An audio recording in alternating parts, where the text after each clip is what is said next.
Bagaimana peluang serta prediksi pertandingan Indonesia kontra Mozambik? Kita akan bahas bersama dengan analis sepak bola Anton Sanjoyo. Selamat malam, Bung Joy, apa kabar? Selamat malam, Valen. Baik.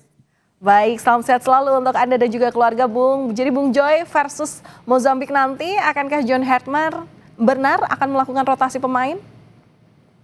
Ya, ini kan sebetulnya kesempatan bagi John Hartman untuk melihat formasi baku ya. Tadi dia sempat bilang juga yang dia pentingkan adalah formasi yang stabil dari starting 11. Meskipun kemarin itu starting 11-nya bukan yang ideal juga karena kan Jai nggak main, Kelvin Verdong juga nggak bisa main, lalu juga Marcelino Ferdinand masih cedera. Jadi yang kemarin itu baru 80% lah, 80 sampai 85%. Dan kalau yang 100%-nya pasti ada Jai gitu. Nah, kalau dia bilang lawan Mozambik mau dirotasi lagi, ya ini kesempatan terbaik bagi dia. Karena bagaimanapun kan ini FIFA Match Day yang penting juga dalam rangka meraih poin peringkat FIFA. Tapi juga bagi John Hartman, dia penting juga untuk mempersiapkan terutama untuk Piala Asia 2027 nanti.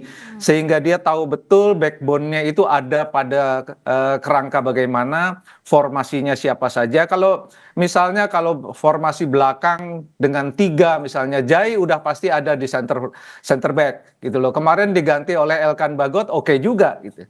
Jadi dia sebetulnya mencari beberapa alternatif supaya nanti kalau terjadi cedera, terjadi pemain berhalangan sebab A B C D, itu dia udah punya alternatifnya.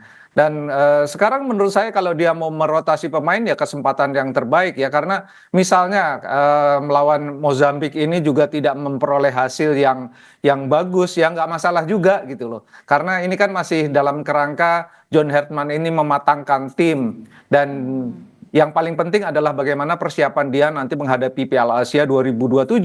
Karena itu akan menjadi cermin bagaimana Indonesia bisa bersaing untuk perebutan tempat ke Piala Dunia 2030. Dan menurut saya jangka panjang itulah yang harus kita cermati secara telaten ya. Karena bukan hanya 1-2 pertandingan yang harus dicermati, tapi beberapa pertandingan ke depan menjelang Piala Asia dan persiapan menuju Piala Dunia 2030. Ya, kalau lihat permainan kemarin Indonesia versus Oman, apa yang harus dibenahi Hartman?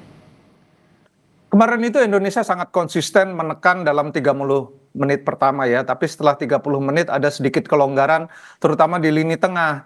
Terlalu mudah melepas bola, tidak terlalu banyak intercept, dan kemudian serangan-serangan bermain sangat cepat, tapi kemudian kehilangan banyak kesempatan di babak kedua. Harus pelan-pelan, harus diwaspadai, terutama jangan sampai panasnya turun gitu ya. Tapi kalau untuk lawan Mozambik besok, apa yang paling harus diwaspadai oleh timnas, termasuk juga pelatihnya?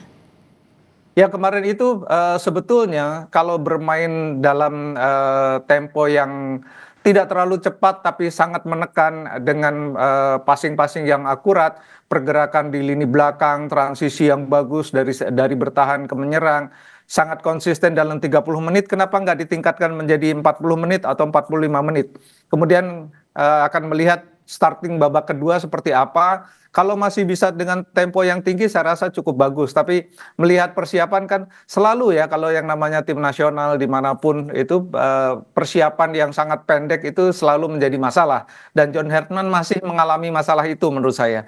Dan ketika kemarin menghadapi Oman tampil cukup konsisten, menang dengan skor 3-0, menurut saya itu jadi modal, tapi tetap harus ada perbaikan di semua lini, terutama menurut saya lini tengah. Nah, lini tengah ini kemarin kan memang masih bongkar pasang ya, Verdong nggak main, mungkin di sisi kiri bisa berganti-ganti, kan masih ada Doni Tri Pamungkas, masih ada beberapa pemain, Marcelino kalau sudah cukup fit bisa dimainkan mungkin di babak kedua, sehingga ada banyak pilihan untuk menyerang, ada banyak opsi untuk bertahan.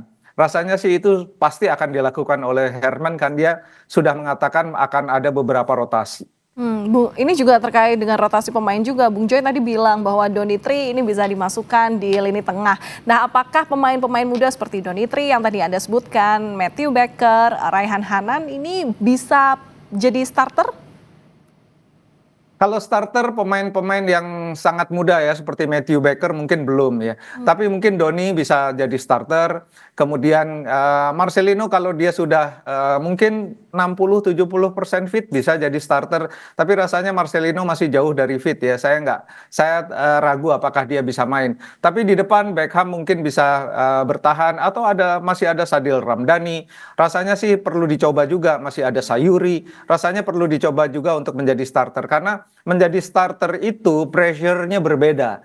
Ketika pressure-nya berbeda, kalau dia lolos dari tekanan itu, dia sudah layak untuk menjadi starter di kemudian hari itu. Nah, ini kan masih dalam kerangka masih FIFA friendly match kan, masih ajang uji coba. Jadi nggak ada salahnya juga dicoba gitu. Karena yang terpenting bukan kemenangan sih. Kalau buat saya yang terpenting adalah tim ini makin padu dan progresnya makin jelas terlihat, bisa diukur dan di kemudian hari juga kemudian bisa menjadi tolok ukur bagi siapapun yang akan masuk nanti ke dalam tim nasional karena itu sangat penting karena tim ini kan dinamis, tim nasional dimanapun pasti dinamis.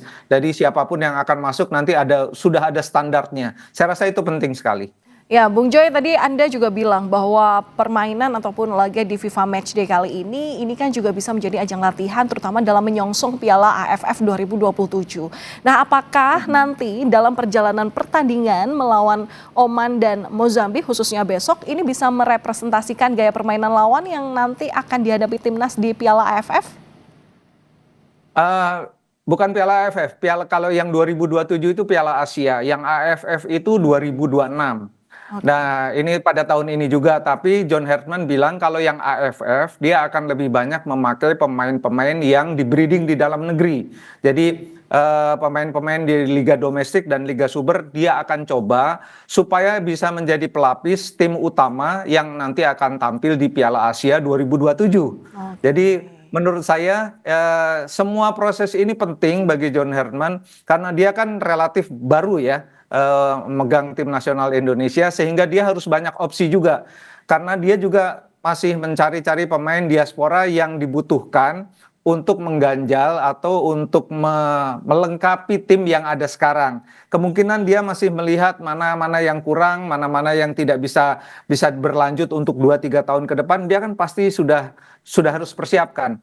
Jadi menatap 2027 yang paling jauh adalah Piala Dunia 2030, perjalanan ini sangat penting termasuk Piala AFF 2026 yang akan banyak diisi oleh pemain dari Liga Domestik. Saya rasa itu juga penting karena tim nasional butuh pelapis, Jai Isdas dan kawan-kawan butuh pelapis dan pelapisnya harus diambil kebanyakan dari Liga Domestik. Saya rasa itu hal yang sangat logis. Baik, kita lihat seperti apa permainan Indonesia versus Mozambik besok. Sekaligus kita lihat bagaimana racikan John Hartman terhadap timnas Indonesia. Terima kasih sudah berbagi pandangan Anda di Kompas Malam Kompas TV, analis sepak bola Bung Anton Sanjoyo. Salam sehat selalu Bung, kita ketemu lain waktu. Sama-sama, terima kasih. Saudara, kami akan kembali usai jeda dengan informasi mengenai pemerintah Kabupaten Kepulauan Sangihe menetapkan status tanggap